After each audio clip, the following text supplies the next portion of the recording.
Thank you, Father Benedict. I want to welcome all of you again here for this Marshauser lecture. I especially want to welcome the clergy and religious leaders who are with us this evening, the seminarians from Mount St. Mary's Seminary, and the students from Hebrew Union College, Xavier University, University of Cincinnati, and the surrounding institutions and schools. I also want to welcome those who are watching via live streaming, thanks to the St. James Project. The Richard Marshauser Lecture in Jewish Catholic Dialogue is named after Father Richard Marshauser, who is the Dean of Mount St. Mary's Seminary until his death in the year 2000. One of his great interests was in Jewish Catholic dialogue and fostering the mutual understanding between the Jewish people and Catholics and other Christians. He also believed that through encounters such as this, we might collaborate and cooperate to help not only bring about mutual understanding, but also peace. And so this lecture is in his honor. It is my honor this evening to introduce to you our speaker this evening, Father Paweł Rytel-Andrianik, who is a priest of the Diocese of Drohicin in Poland, and who was ordained to the priesthood in the year 2001. He studied at the Diocesan Seminary in Drohicin, the Pontifical Biblical Institute and the Pontifical University of the Holy Cross in Rome, at the Pontifical University Antonianum, the Studium Biblicum Franciscanum, the Ecole and Hebrew Union College in Jerusalem, and Oxford. He holds 2 doctoral degrees in Biblical Sciences and Archaeology from the Pontifical University Antonianum, and in Oriental Studies issued by the Faculty of Jewish and Hebrew Studies from Oxford. He has taught courses in Rome, Jerusalem, and Oxford and Warsaw. He speaks 9 modern languages and is proficient in 7 other ancient languages. He is an associate professor of the Pontifical University of the Holy Cross in Rome. He has published and authored numerous articles and books in history, archaeology, theology, and biblical studies, as well as a book titled, I Will Give Them an Everlasting Name, Poles from the Area of Treblinka, Rescuing Jews. I had the privilege of living next to him in Rome for a year as he continued his studies as I began my studies. I consider it a great honor to have him here for the 2nd time in Cincinnati. He is a good priest and a great friend, and we are honored to welcome him to give this lecture, The Heroism and Horror, Priests and the Jewish People at the Time of the Holocaust, Reflections in the Light of the Newest Research. Father Rytel.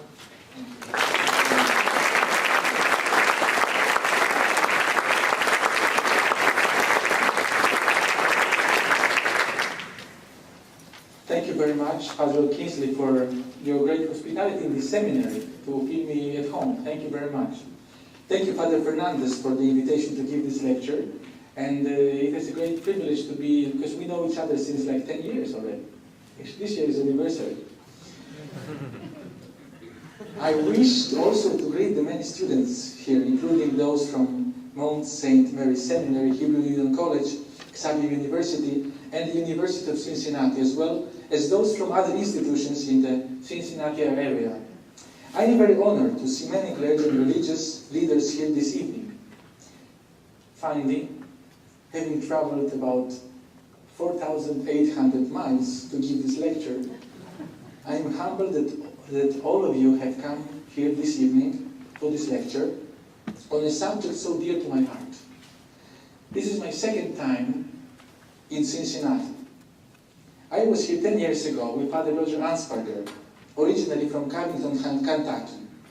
10 years ago, I came to the States to learn English for the first time in my lifetime.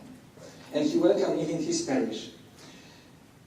If I make some mistakes, or if you have trouble with my accent, don't blame him. It is my fault, and I still have trouble with my Kentucky accent.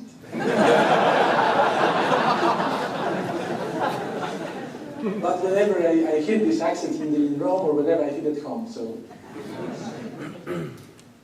You're right. It is not common to see a Catholic priest speaking about the Holocaust. However, building bridges is a tradition of the Marshauser lecture. At the last lecture, A Jewish scholar, Dr. M.G. Levin, spoke about the New Testament, and this time a Catholic priest is going to speak about the Holocaust. Today at lunch I was asked the right question, but one of the present here, what brought you to do the Holocaust studies? There are two main reasons. First, my grandfather was a prisoner in Treblinka because he didn't want to collaborate with the Nazis against the Jewish people. He survived thanks to the fellow prisoner. He was forced to build the barracks as the contractor, this fellow prisoner. This man told Germans that my grandfather could be a great help for him and that he was his brother. Working with the constructor of barracks, my grandfather had more food and more chance to survive. One day, Nazis realized that the constructor of the barracks and my grandfather had two different last names. So actually, they were going to execute both of them in the very spot. But this constructor said, you know what? We have two last names because we have one father, we have one mother, and two fathers. So this is why we have two last names. Each one has after his father. And Germans, Nazis believed, so they survived. But it was not the end. After 8 months, my grandfather got typhus, which meant death like in 2 or 3 days. And the Ukrainian guards, one of them, probably drunk, opened the gate and said, whoever can escape, can escape. And he escaped like 1 day or 2 days before he died in the concentration camp, in Treblinka. So he managed to escape from Treblinka. It was kind of a miracle. After the war, he did not speak about his experience, but at the end of his life, he shared some stories from inside of Treblinka. So I grew up in this atmosphere of the Holocaust. Actually, my home is only about 3 miles from that place. So I was very interested in what happened inside and outside of Treblinka. Moreover, my mother told me at least twice, if your grandfather had not survived, you would not be here now. So I feel compassion for those who perished in the Holocaust, and deep gratitude for those who risked their own lives to save others. This morning we were with Father Fernandez at the Center for Holocaust Humanity Education, and we heard a great line from Alex Storch. She said, Holocaust is not only the Jewish tragedy, but a human tragedy. In this light, I feel as I am a third-generation Holocaust survivor. The second reason why I am interested in Judaism and in Jewish history, which includes also the Holocaust, can be summarized in a phrase said by a Catholic priest and a Jew at the same time. You can see him here. Father Grzegorz Pawłowski, his Jewish name was Hersch Griner. And by the way, Father Pawłowski is like Jesus Christ, a Jew and a priest in one person. But once I said to him, because he is a proto-notary apostolic, which is the highest rank for a priest, now it does even not exist, he said, Father, we are the only Jewish proto-notary apostolic proto-notary. He said, only this, nothing special. One of ours became the Son of God.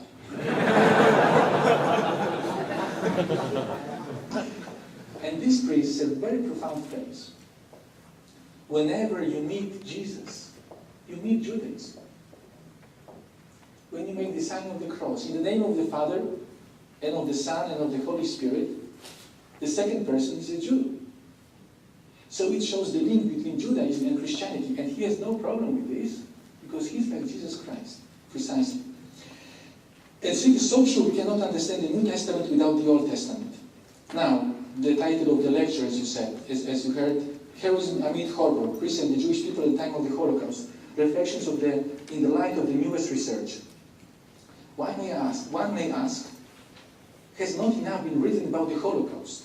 When you type the word Holocaust into Amazon, for instance, you see that there are 29,395 hits for books, results, movies, and other resources on the subject.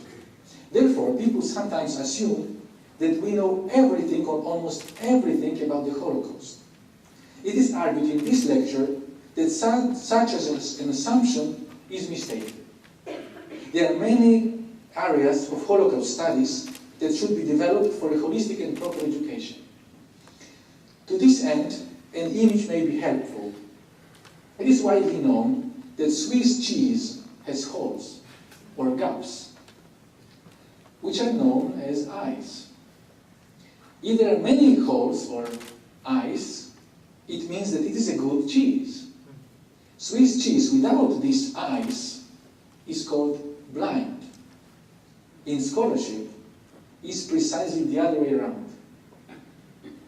If there is a topic of research with these so-called eyes or gaps in our knowledge, people who follow this scholarship are blind because they can make wrong assumptions. The lecture, the Matzhauser lecture, has the goal to fill one of the gaps in the Holocaust studies, which is the relationship between priests and the Jewish people at the time of the Holocaust. Let me ask you first, simple question.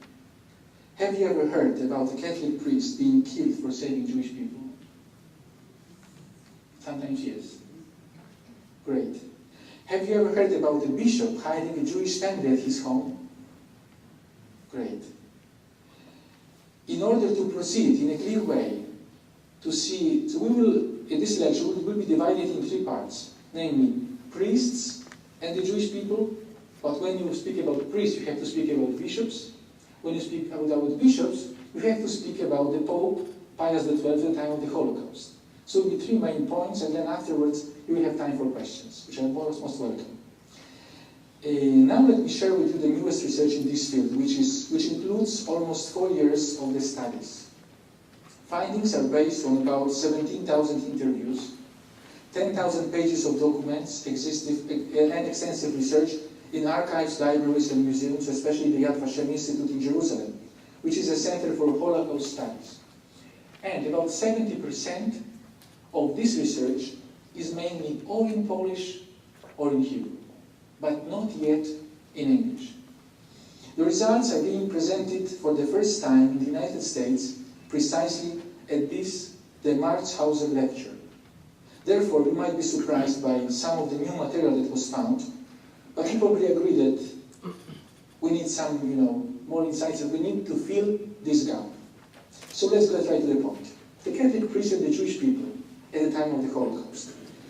The focus of this research is the territory of German-occupied Poland, because before the Second World War, the largest Jewish community in the world was in these countries. According to the United States Holocaust Museum in Washington, approximately 9.5 million Jewish people lived in Europe in 1933. This was about 1.7% of the total European population and 60% of the world's Jewish population at that time, which was estimated at 15,000.3 million. About 3 million Jewish people were in Poland, and about 2.5 million were in the European part of the Soviet Union. Jewish life was flourishing in Poland and Eastern Europe up to the very beginning of the Second World War, when the Nazis first began to discriminate against the Jewish people and then proceeded to exterminate them in a cruel plan called Aktion Reinhardt, named after Reinhard Heinrich, one of the German Nazi officers. At the time, the Poles were also victims of the German Nazis. It is not widely known that in the Second World War, about 3 million Polish Jews were killed, together with about 3 million Polish Catholics. According to the Yad Vashem Institute, from the whole of Europe, about 6 million Jewish people were killed throughout all of Germany, throughout all the Europe. Most of them were sent to the extermination camps in German-occupied Poland, such as Treblinka, Auschwitz, Belzec, Sobibor, and others. In addition, entire Jewish communities were shot outside the place they had been living for centuries. According to the Nazi rules, the German-occupied Poland was the only country where providing help to the Jewish people was punishable by death. Not only the person who helped, but also the members of their family. In the area of Treblinka, where I come from, 5 people were killed for just giving a piece of bread to the Jewish people. Almost 40 people, other people were shot or sent to the extermination camps for providing shelter for them. And this is a unique picture. Very rarely you will see a picture that documents this.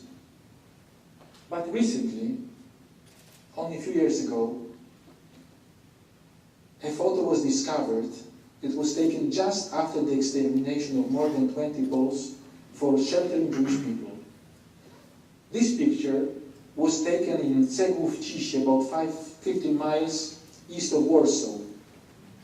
Similar situations were abundant in Poland, and they show the true history of the Holocaust, which can be described with a word from the title of this lecture, namely horror.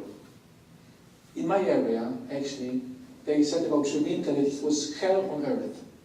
And people who were inside and saw what happened in Treblinka, they used to say, if you want to see hell, go to Treblinka. In such a difficult and dangerous situation, there were many unknown heroes who amid the horror risked their lives and lives of their families to save the Jewish people.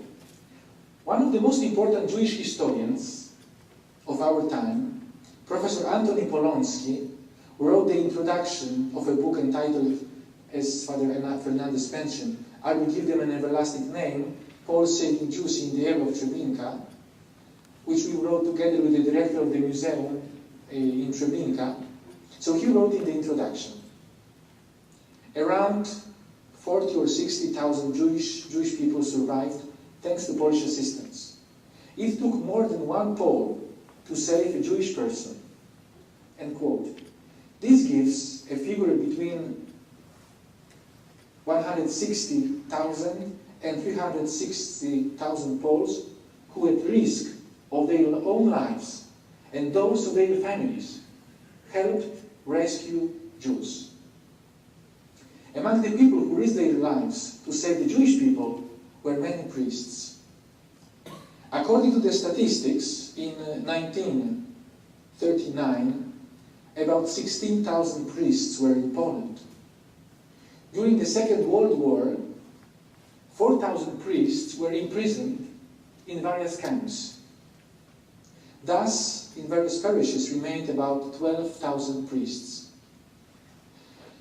Now is the crucial question. Were they involved in helping the Jewish people?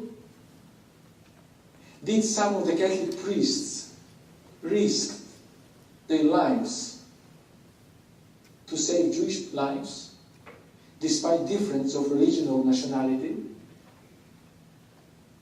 Actually, I remember a question asked by a teacher in one of the Israeli schools in Modi'in, where I was invited to speak about the Holocaust for a group of young people who were going to visit the extermination camps in Poland.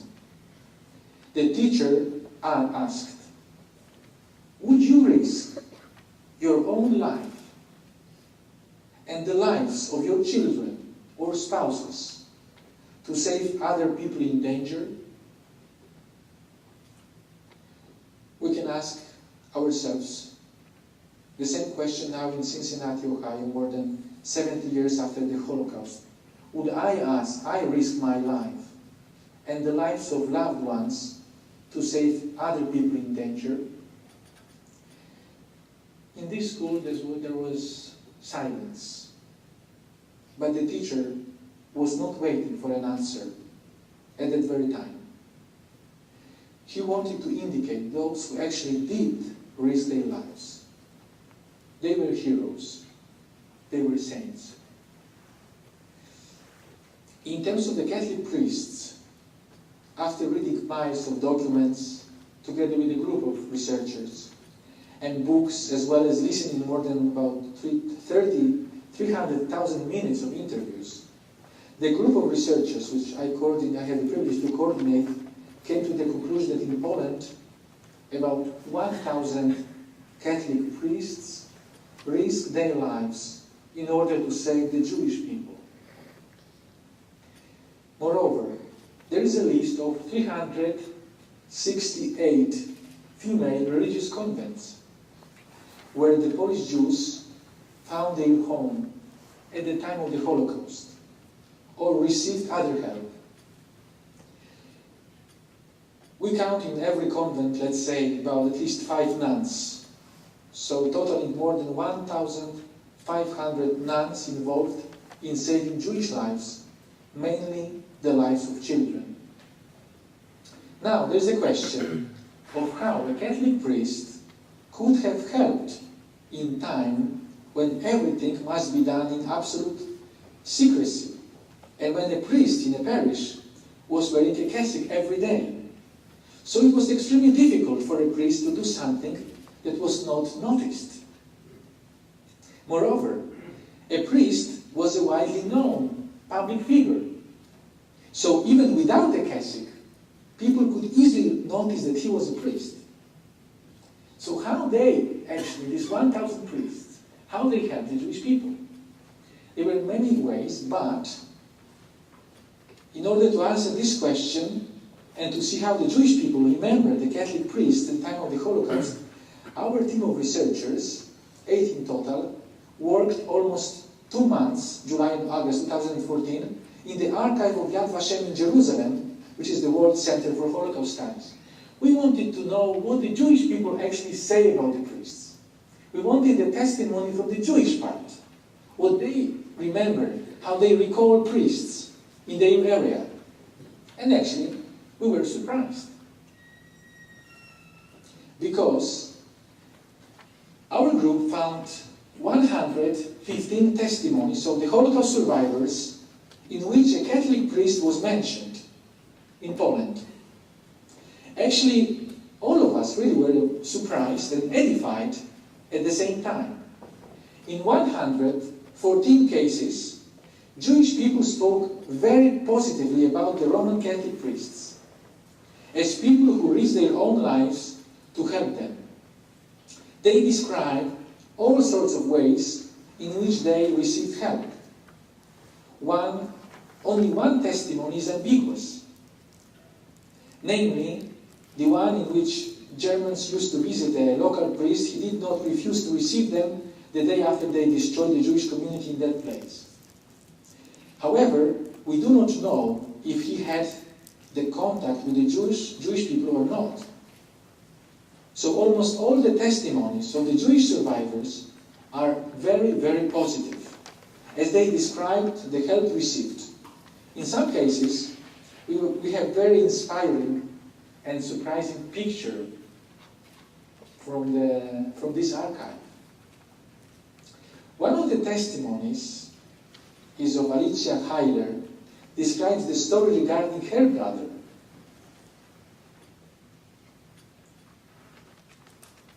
When you see this picture, you probably look for her brother, for this Jewish brother.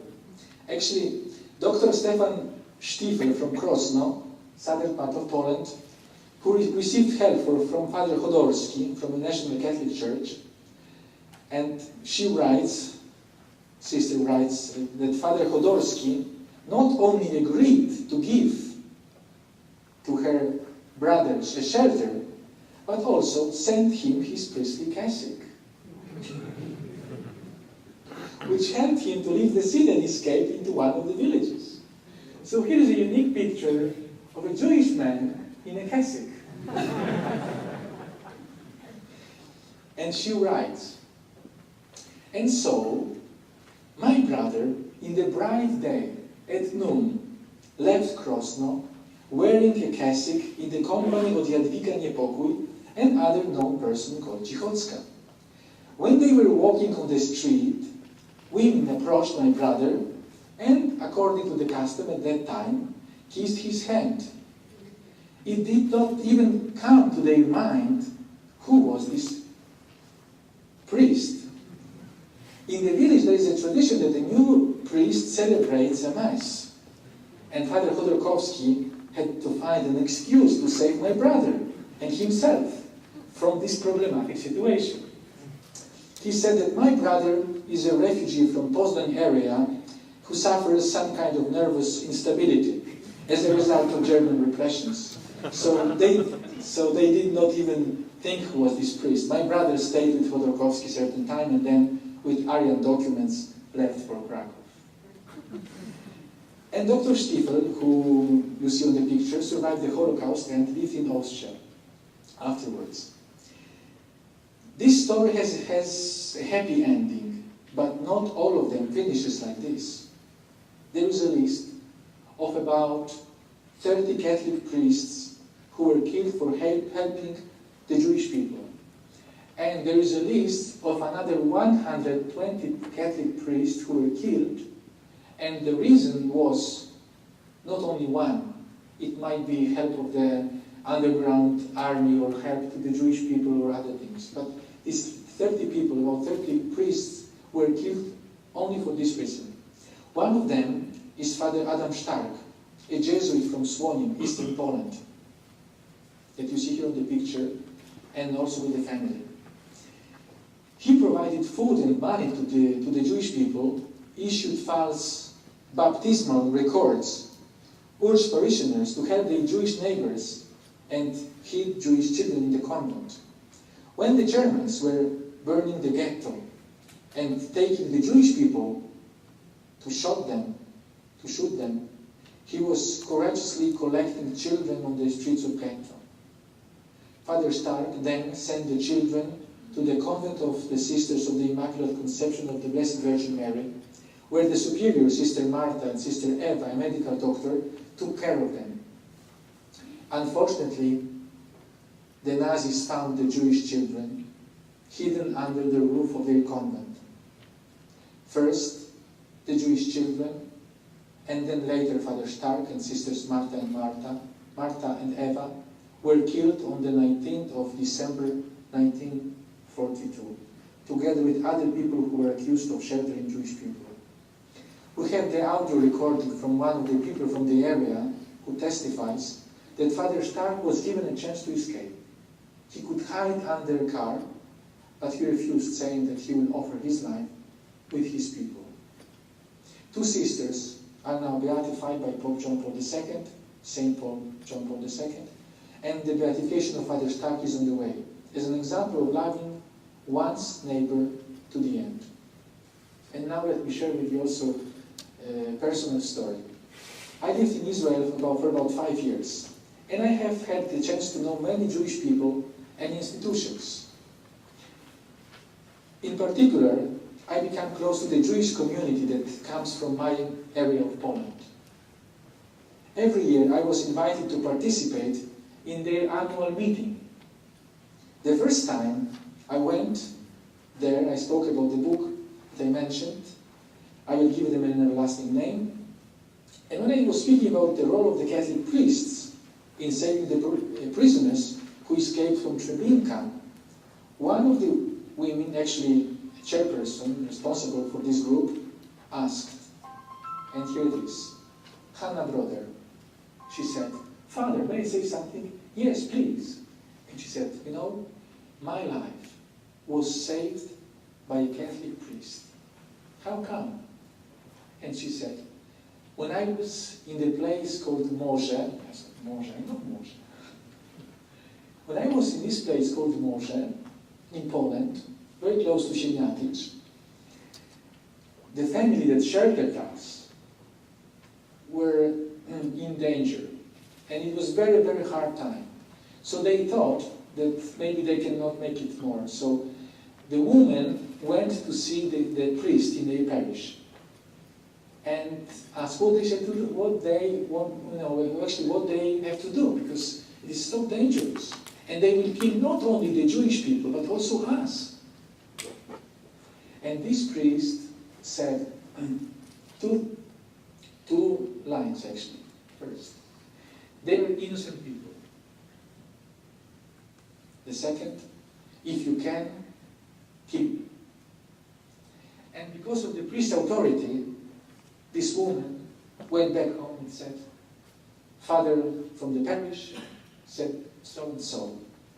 And with the husband, they decided to keep this family until the end of the war.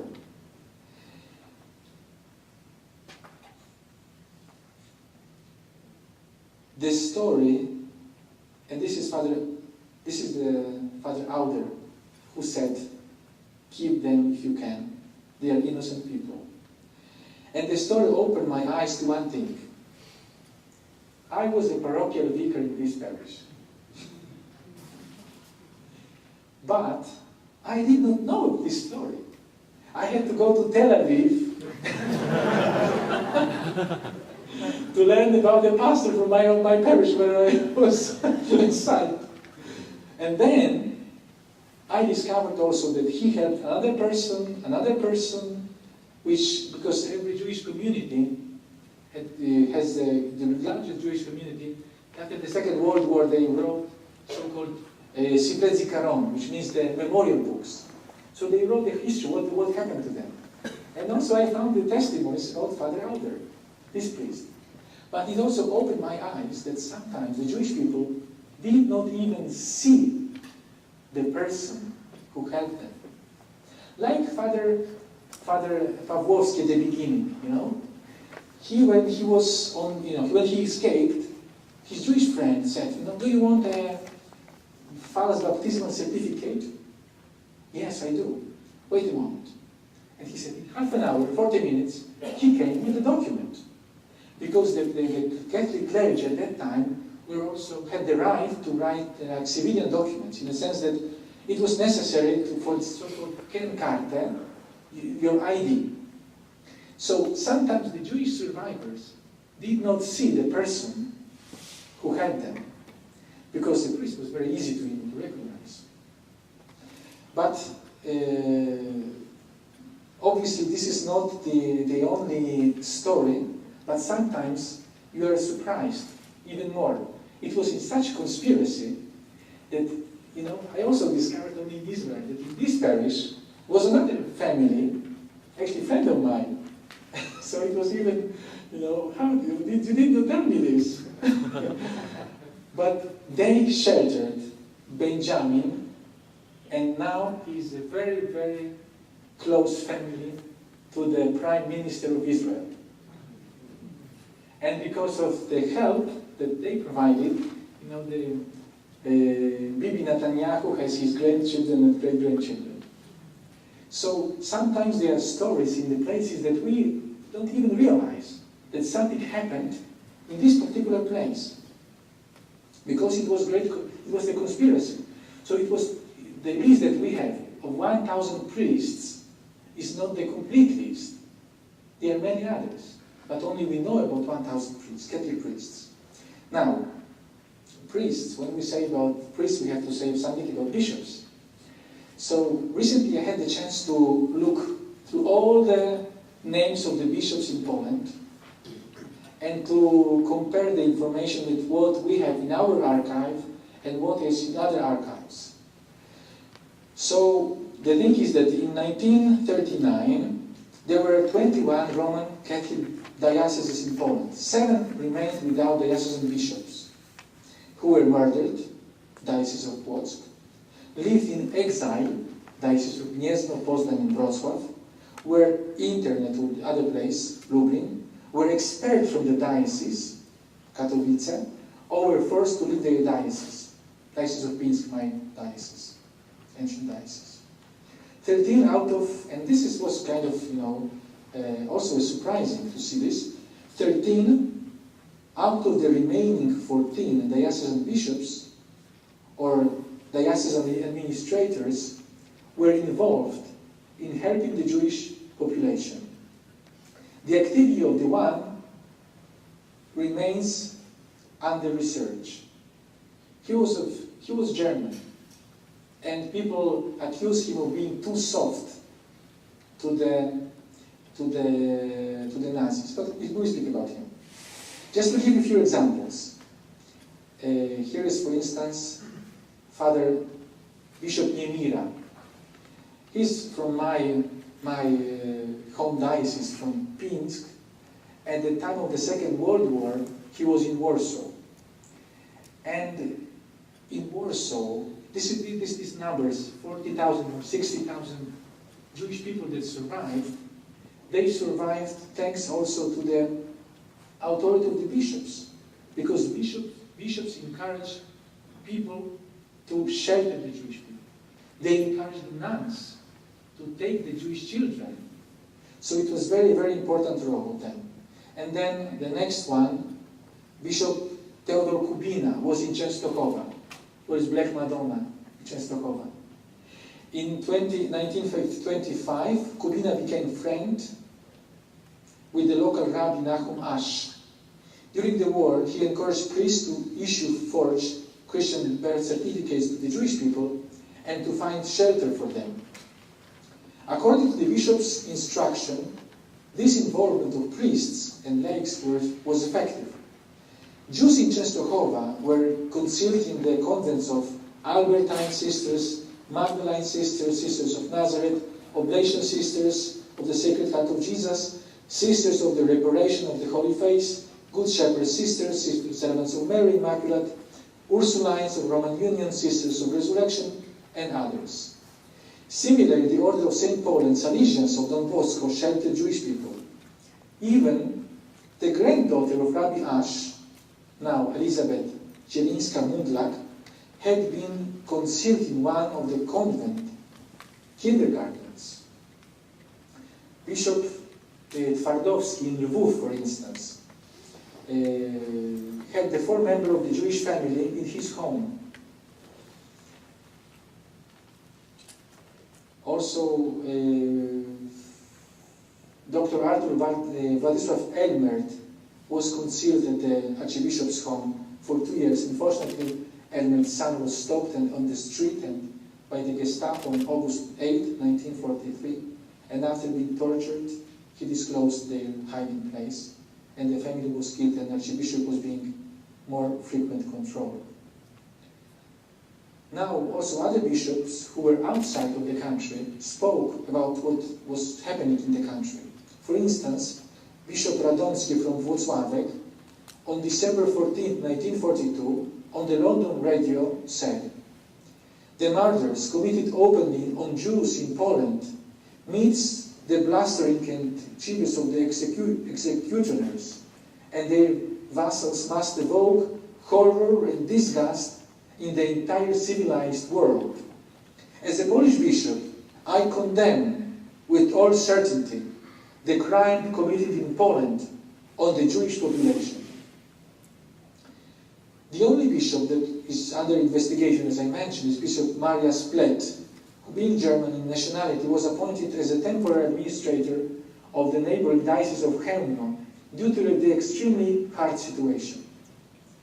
When Germans issued the regulation in October 1939, commanding to use the German language in churches, Bishop Plett repeated the order. This was met with overwhelming criticism of Cardinal Luigi Marione, the Vatican Secretary of State, who ordered him to withdraw the regulation in the letter of November 12, 1940.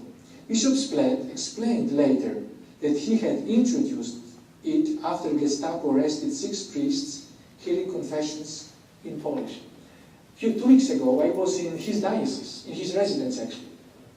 And what people remember of him, being German, that he helped also the population at that time. Because being German, they were, he was under not so much controlled. So he can, make false documents or remove priests, or he had some people who know what was going to happen, and he saved also many lives in his diocese.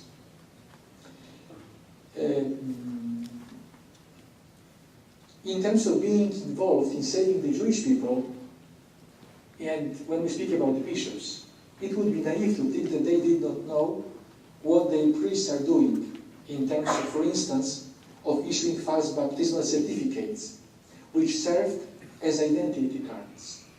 At the same time, it would be naive to think that priests did such things without oral permission from their bishops. Now, when we speak about bishops, we have to speak about the Pope. So, as we know, sometimes people accuse Pius XII for being silent during the Holocaust. Here is the picture of Eugenio Pacelli, yet Cardinal, in Cincinnati, Ohio, when he came to see this place. It is quite very unusual to see Secretary of State being in the United States at that time.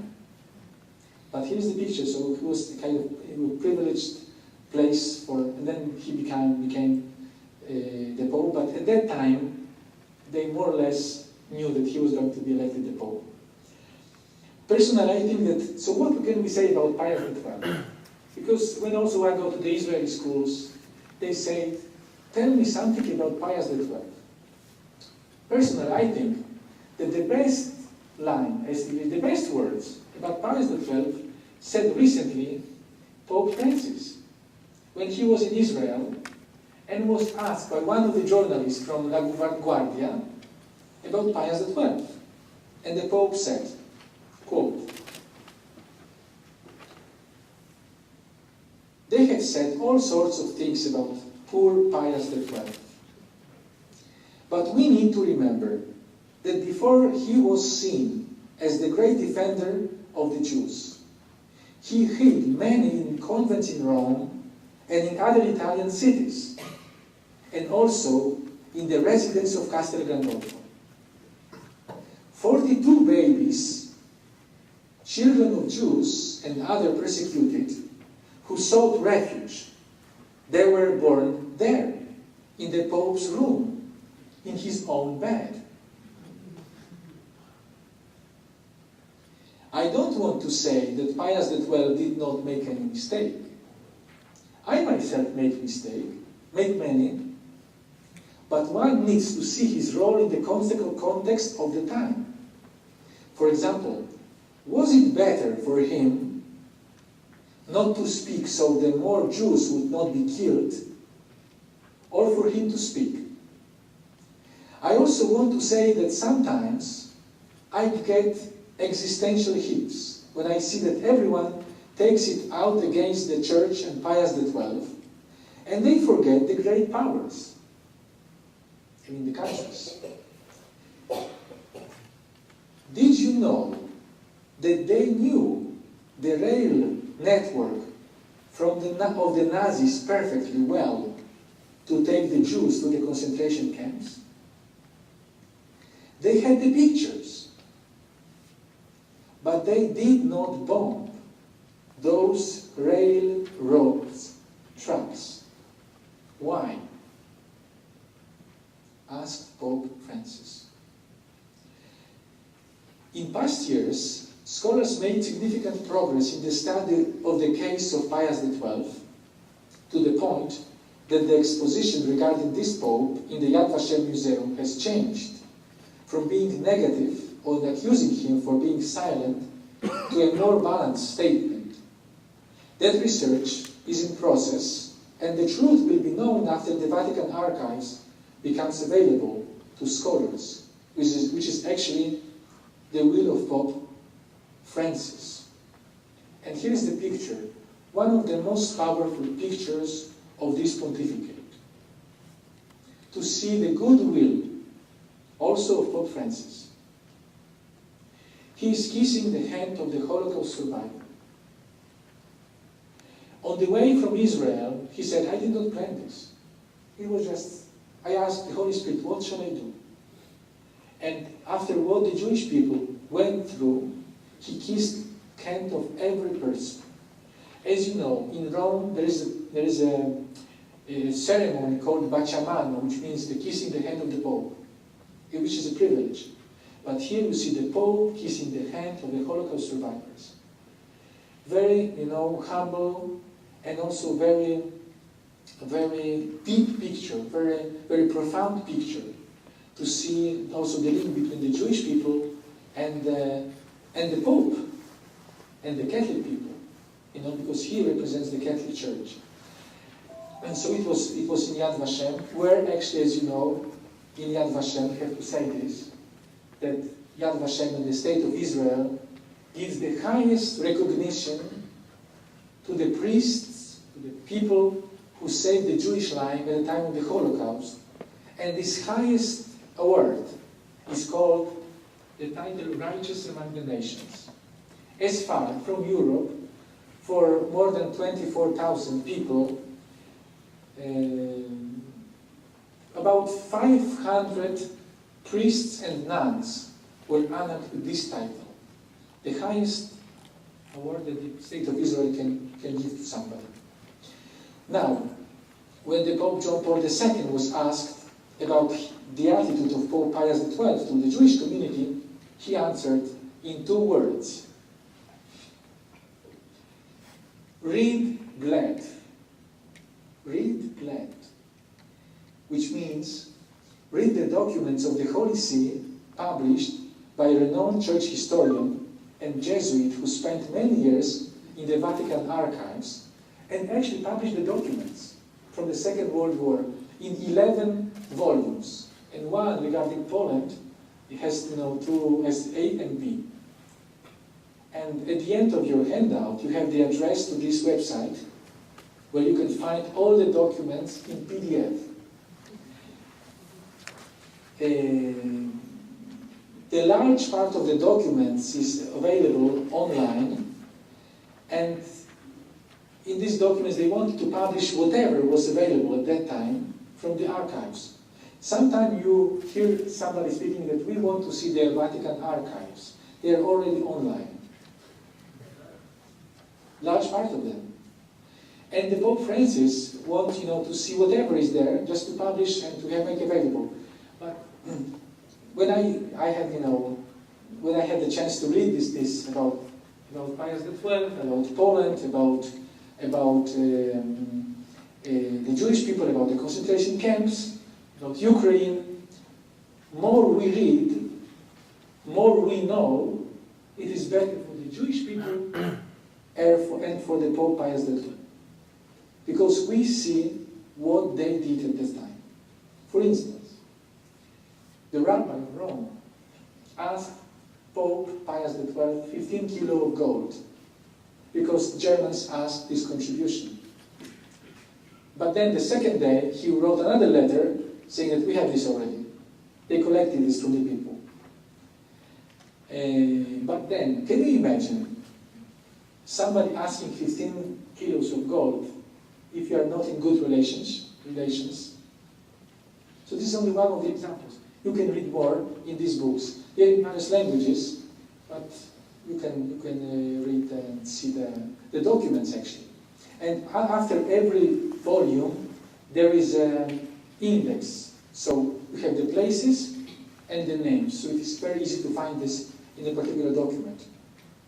These documents show clearly the efforts of the Holy See to save Jewish lives. At this point, it should be mentioned that in the whole of Europe, 80% of the Jewish people were killed.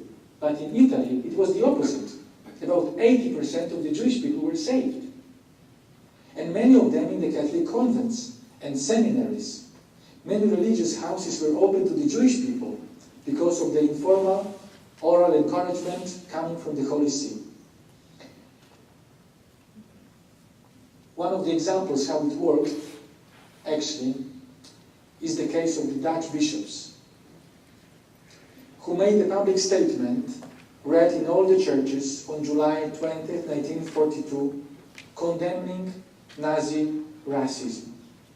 As a reaction to this statement, on the 7th of August, the Nazi deported 987 Jewish people to the Auschwitz concentration camp. Among them, Sister Edith Stein and her sister. At the end, we have to answer the question, after seeing Pope, priests, bishops, and the Pope. Why did the priests help the Jewish people? Sometimes it was out of compassion or feeling of moral duty. Other times, it was a sign of human solidarity. Often it was a natural gesture, because at that time many people asked priests for help. It happened also that priests helped the Jewish people whom they knew from before the Holocaust. From various testimonies, we see clearly that very often priests help for religious reasons. For instance, in my area, Father Jan Rembisz confessed in a letter sent to the Jewish Historical Commission why he helped a Jewish woman. He wrote, I quote, "I know the danger for two of us, but the Christian thought of helping the other person was stronger." Personally, I think that many priests were convinced that actually anti-Semitism is one of the greatest anti-Christian heresies. That anti-Semitism is one of the greatest anti-Christian heresies. We cannot understand Christianity without Judaism. This is one of the reasons, I think, why so many people moved by Christian values risk their lives and life to save the Jewish people. Pope Francis said, "Within every Christian there is a Jew," and he specified in the interview in the Holy Land. Perhaps it would be more correct to say, you cannot live your Christianity, you cannot be a real Christian if you do not recognize your Jewish roots. I don't speak of Jewish in a sense of Semitic race, but rather in the religious sense.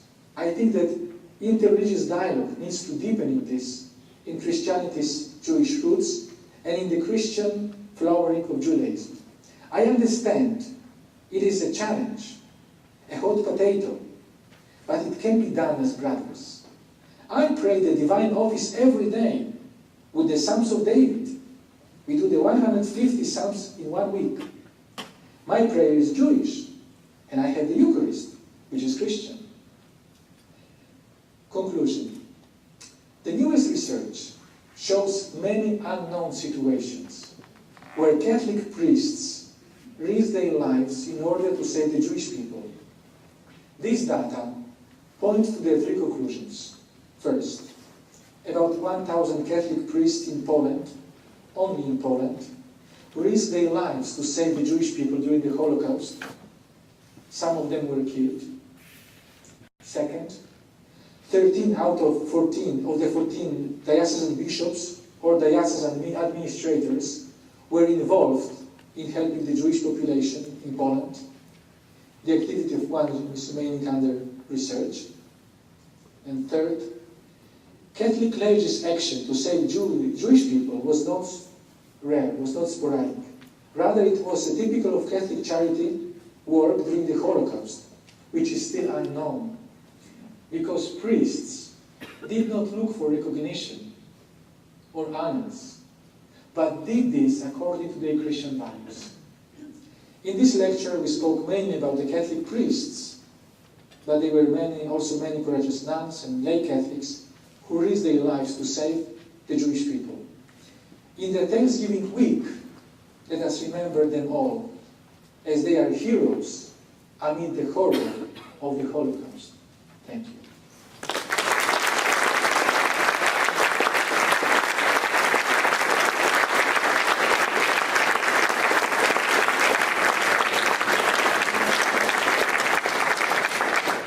I want to thank Father Rytel for his presentation. At this time, for about half an hour or so, we'll take questions. So if you have a question, just raise your hand. I'll bring the microphone over to you, and then you can ask.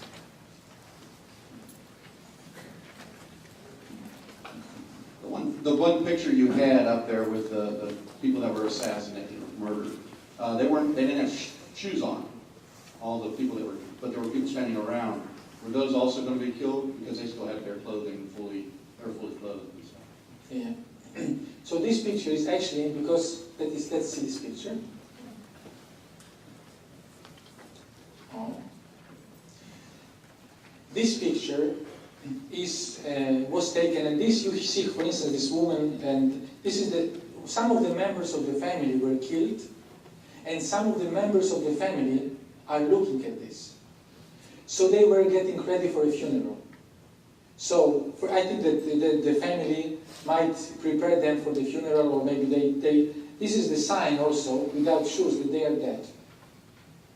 So this is one of the signs, you know. So, but this is very, very rare to see this, because even now lives one daughter that was supposed to be killed, but one of the people just took her and pushed to the other group of the people.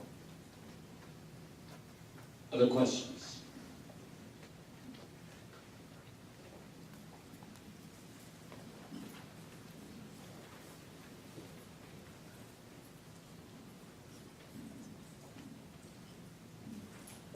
So I frequently hear the opposite of this in common discussion, and I've always looked for a source where I could say, well, look, you look at the history and you find that that's not the case. Are you going to look to publish this in English at all? Very good question. Thank you for this question. Because actually, now you have choice in terms of languages. If you want something to be published and people will know, you can publish it either in American English or in British English. So this is the choice. Not so much German, Italian, French, but English, the language. Lingua franca, as they say. Actually, after this book, that was written about Treblinka and the area, we are preparing the publication in English, which will be about the Catholic priest also, and with the support and help of the Holy Father Pope Francis. I did not put one picture, but I was encouraged to do it. But when I met Pope Francis, he encouraged to do this research. And he was very interested in this research. So this would be in English and in Italian. And then it will be also on the website, so available to the people. And these 17,000 interviews, we are going to have also online. And about the documents about the priests as well. So thank you for asking, because this is another encouragement to do it. Are there other questions?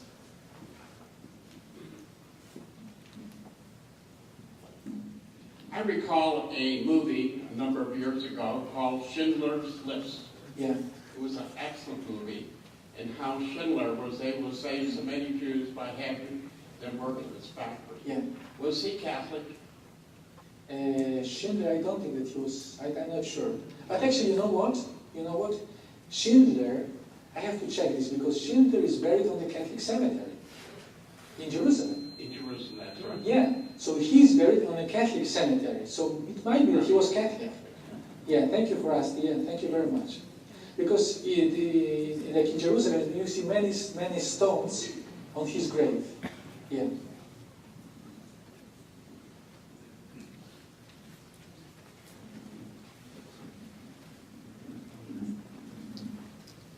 I have the impression that there was many Polish and Russian are highly prejudiced against the Jews in general. Now, would that be true? Now, if you live in the, like in my area, for instance, 50 or 60% of the population in the cities were Jewish. So my grandparents and my family grew up together with the Jewish people. And the thing is that there were controversies before the Second World War. I think that mainly not on the ethnic, but on the economical level. This is one. And the second thing is about Poland and Russia, that when the Jewish people were expelled from other countries, they settled in Poland and stayed there for centuries. There's now a museum in Warsaw which commemorates 1,000 years of history, of Jewish history in Poland. And whatever. Well, what else? Like in Russia, it was prohibited to the Jewish people to move from one place to the other. In Poland, they were free to move wherever they wanted. And then there is a Jewish Haggadah, Jewish story, that says that when the Jewish people were, expelled from other countries, they walked towards east, because that's kind of, and then close to Warsaw and Lublin, the rabbis heard the voice coming from heaven.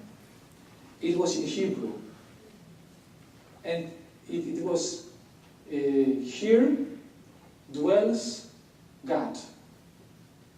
Po, Lan, Ya. Ya of Yahweh, the other abbreviation. So they decided that this is the sign for them to stay. And they stayed in this country. Actually, in the past 200 years, the Jewish community in Poland was the largest Jewish community in the whole world. Because they had, the place, and they were not, suppressed. So they were not forced to leave Poland. They stayed together. In this, obviously, there were controversies, but even in a family, sometimes we have controversies. There were controversies between the Jewish people and the Polish people, the Ukrainian, but in our mindset, it was that Poland is a house it is a multicultural house. For instance, in Sokoł, where I was born, more than 50% were Jewish. 15% were Ukrainian. 5% were Russian, and the rest were Polish. In the villages, they were mainly Polish, because the Polish people had the right of property. They could have a property, they could have the land. So this was the difference between city and the villages. But it was a shock for everybody that one day, the Jewish community completely disappeared. They lived together, sometimes side by side, sometimes together, because it depended on the community. If it was a very Orthodox community, they did not send their children to the public schools. So they did not study together with the Poles. But if it was kind of more, let's say maybe Reformed or the Jewish community, so they sent their children to school. And then they had contact with their Polish friends. So it depended. But sometimes people say this, and also I grew up in this atmosphere. I was very interested to how actually it was. What are the numbers? What is the? And then when I sometimes, especially in Israel, I speak with not only Holocaust survivors, but also with these people who went to Israel before the Second World War. So they say, no, it was our business, it was our job. We felt very, very important. We did not want to move from Poland. Other questions?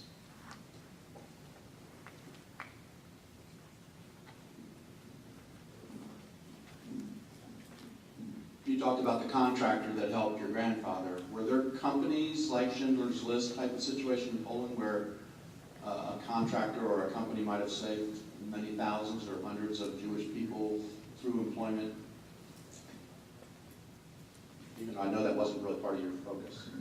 Yeah, absolutely. But actually, when I studied the history about Treblinka, so for instance, in Treblinka, there was no such thing. Schindler was an exception, because he stayed with Germans. He gave them food, drink, and vodka and so forth. So they took pictures. So it was different. Usually there were some companies, but they were under control, very close control. So even the Jewish companies, they thought that maybe they can survive because they work for this or for that. So they work they do guns or whatever, but they were under control.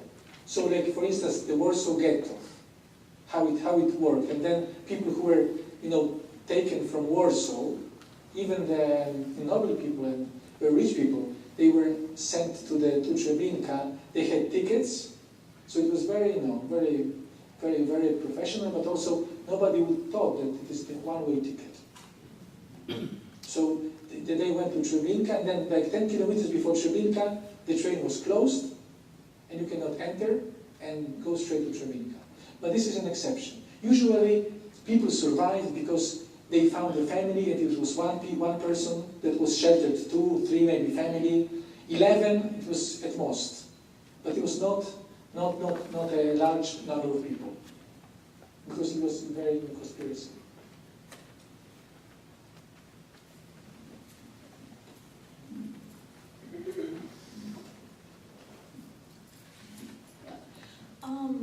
I heard in passing somewhere that in recent years there have been like deathbed confessions in Poland where people were telling their adult children that they were actually Jewish children that they took in during the Holocaust. Is that an actual phenomenon? Or? Absolutely. Just to give you an example, Father Rytel-Andrianik, at age 36, was told by his mother that he's Jewish.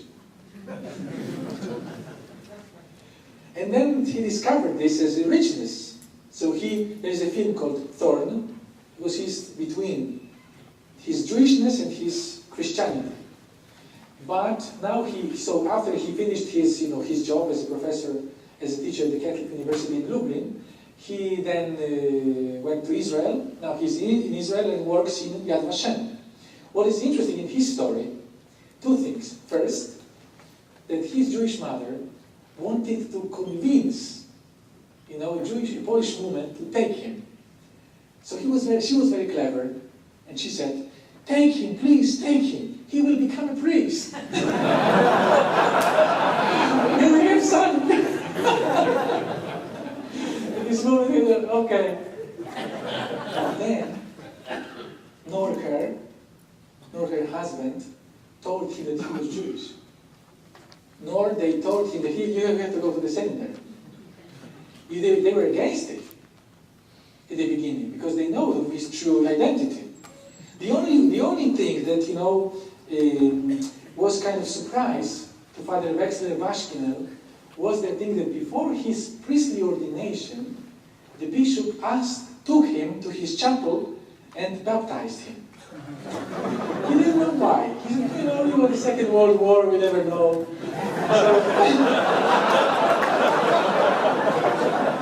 So this was the only thing. And then, what was interesting, he was baptized with the name Romuald, which was the name of the Archbishop of Vilna. Because, they not only baptized him, but gave him the prominent Catholic name, Romuald. So there's no chance to recognize that he was Jewish. So Romuald, like Archbishop of Vilna, everybody knew this person, but actually he had talked to the Jewish people. But now Father Romuald Rytel-Andrianik works in Yad Vashem, and sometimes it happened that they say the people, they say that these secrets. Yeah.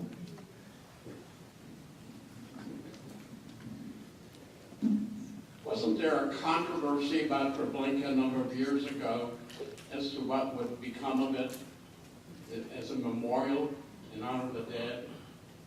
Mm-hmm. So in a sense that the controversy in Treblinka is that controversy.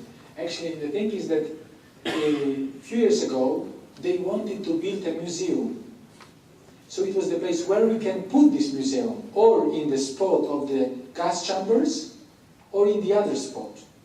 But because of the place, and it was a sacred place, so they decided to build the museum outside of the camp, not inside. And then in Treblinka there are two Treblinkas.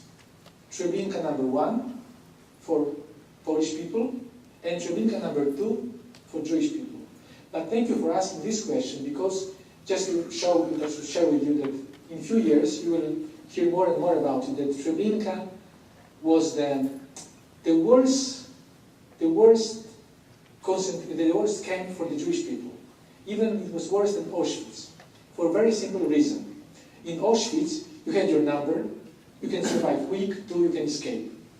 In Treblinka, the Jewish people lived at most 1 hour, because it was the train coming to the Treblinka. From this train, you have like half an hour to prepare yourselves, or even less. You have to hurry, and then to the gas chamber, and then be killed. So for this reason, it was worse than any others. So Biber was the same. They killed about 300,000 people. But in Treblinka, can you imagine, in 1 year, from 22nd of July 1942 to 19th of August 1943, they killed almost 800,000 people. In one place, in one spot, in Treblinka. Children and, all the, it's kind of, so this is why they said that this is hell on earth. Other questions?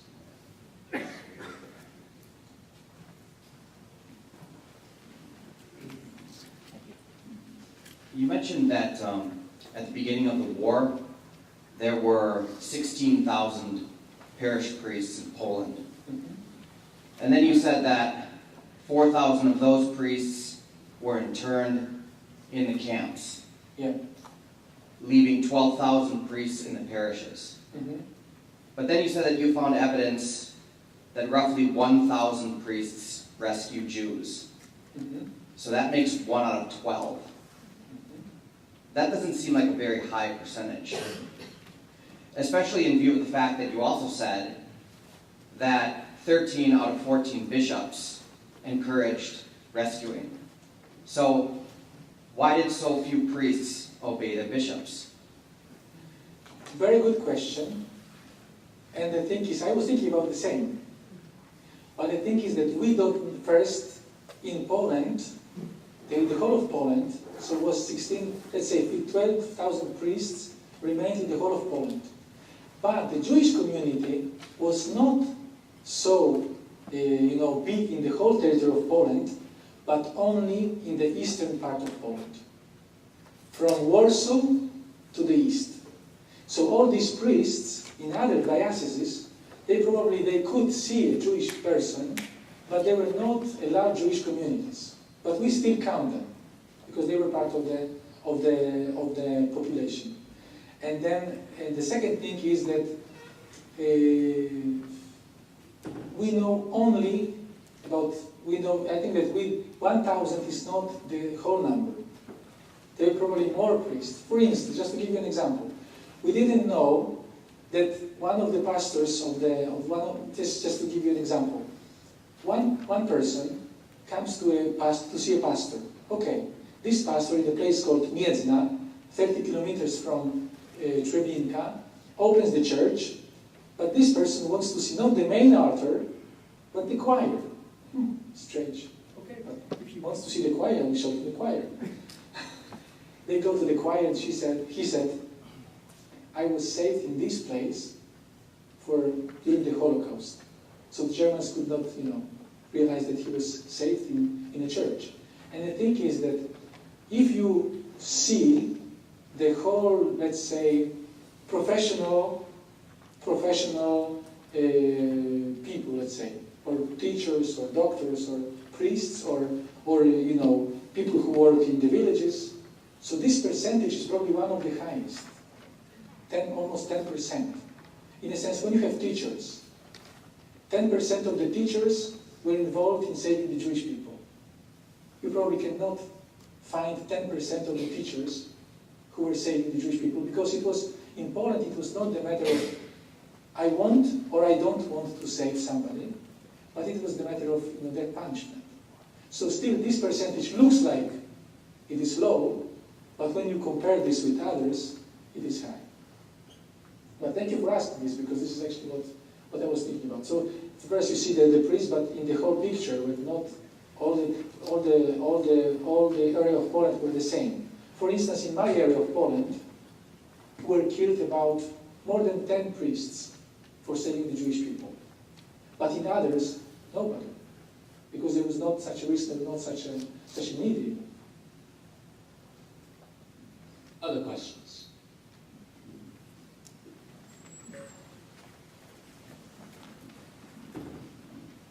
Thanks for the clarity on that last one, but kind of a cousin or related to it. So you said there's 1,000 known, yes. Yeah. X unknown. Did you get into any where you know where the priests were collaborators or negative? Very good question, because I was looking for this in the archive of Yad Vashem. And I was looking to find more examples about the Catholic priests who were with the Nazis. But as far in the context, because we have also to understand that the Poles were also victims. So enemies of our friends, in the sense that they were the Nazis were against not only the Jewish people but also against the Catholics, the Poles at that time. So it would be hard in this context to find somebody who works with his enemy, and especially because at that time it would be against his parishioners. As far, I did not find a document, except this one, that the priest was kind of collaborating or condemned something to death or something like this. As far as I did the research.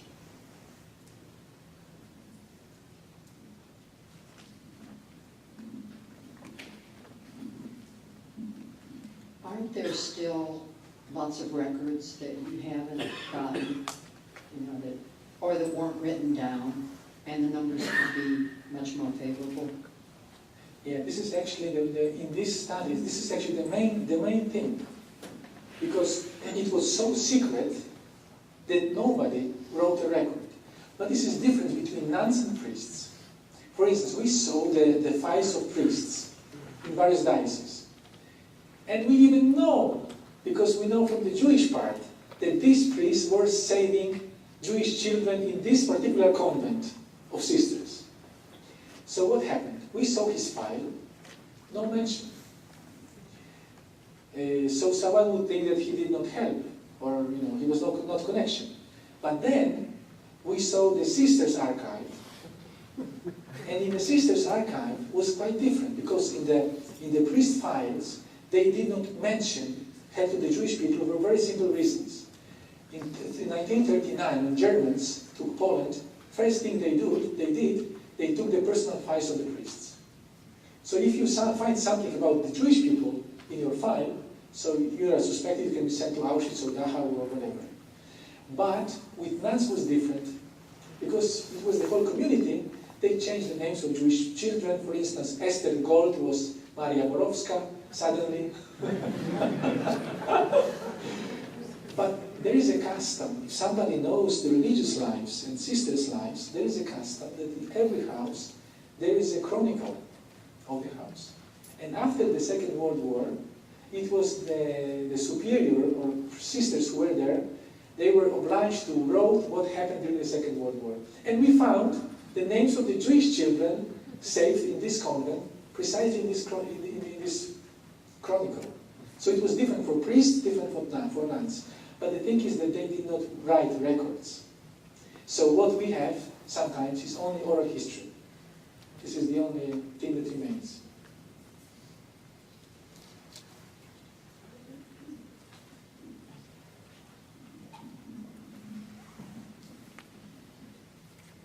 Hi, I was curious to know if you've seen Under the Roman Sky. It's a movie in regard to number 3 about Pope Pius XII.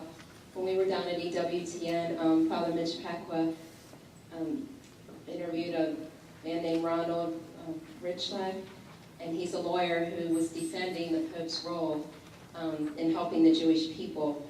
And they were advertising, it's a movie that's been on EWTN, and it shows the Pope actually giving some of his own money and possessions to the Jewish people. And in the movie, it shows him helping the children in the streets. So I was wondering if you've seen it, or what you think of it, if you have seen it. Yeah, I have not seen this, but actually I have Purple Scarlet, something like this, and also about an Irish Monsignor who helped the Jewish.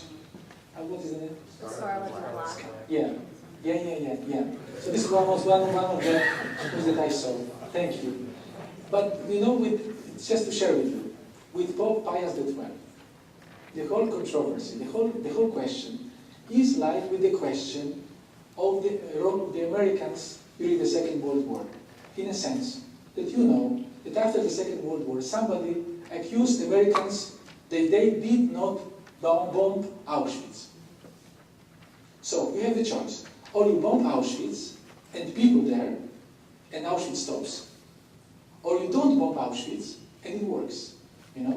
But the Pope Francis suggested another way of saying this, bomb the railway, towards Auschwitz. But this is the question with the Pope. But actually, I see the Jewish historians are, more and more interested to see the whole picture of what happened during the Second World War and what was happening also in Castel Gandolfo and in Rome at that time, especially in the convents. Even, in Yad Vashem, for instance, the person who is responsible for the international relations is a second-generation Holocaust survivor, because his family survived in one of the convents. His wife is also a Holocaust survivor, second generation, but also in another Italian convent. So many people, when we see the people, they actually share these stories from the convents. And even, the Jewish people, because in Poland, they had to learn the prayers. So when the Nazis come, they know. And the thing is that they knew better the prayers than the Catholic Jews. Father, one last question.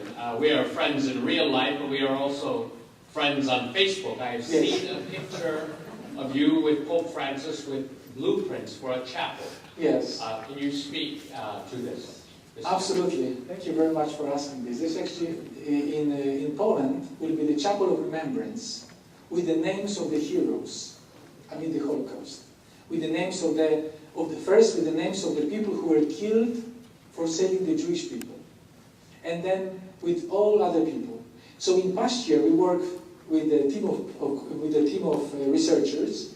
So from August last year, just in 1 year, we collected about 17,000 interviews and 10,000 documents. So it is altogether 20,000 records in 1 year, 70 years after the Second World War. From one record, you have at least 2 names, which means you have, in the whole archive, you have 40,000 names of the Catholic people who risked their lives to save the Jewish people. So they will be commemorated in this chapel of remembrance. And the Pope was very excited to see this, this picture. He signed, and was very interested, to see more and more about this research and about this relation between Catholics and Jewish people at the time of the Holocaust. That will conclude our presentation this evening. I want to thank Father Paweł Rytel-Andrianik for an outstanding presentation. I also want to thank each and every one of you for being here this evening for this Marshauser lecture in Jewish Catholic dialogue, and I would encourage you to continue to think about the Athenaeum of Ohio and to look at our website at athenaeum.edu to see what events and lectures we have forthcoming. Finally, I would remind you to please fill out one of the cards for us, if you can, about what you would like to see in the future from the Athenaeum, what would be useful to you practically or pastorally. Finally, I'm going to ask Father one last question. Would you please lead us in a prayer to conclude the evening in the language of your choice? Okay.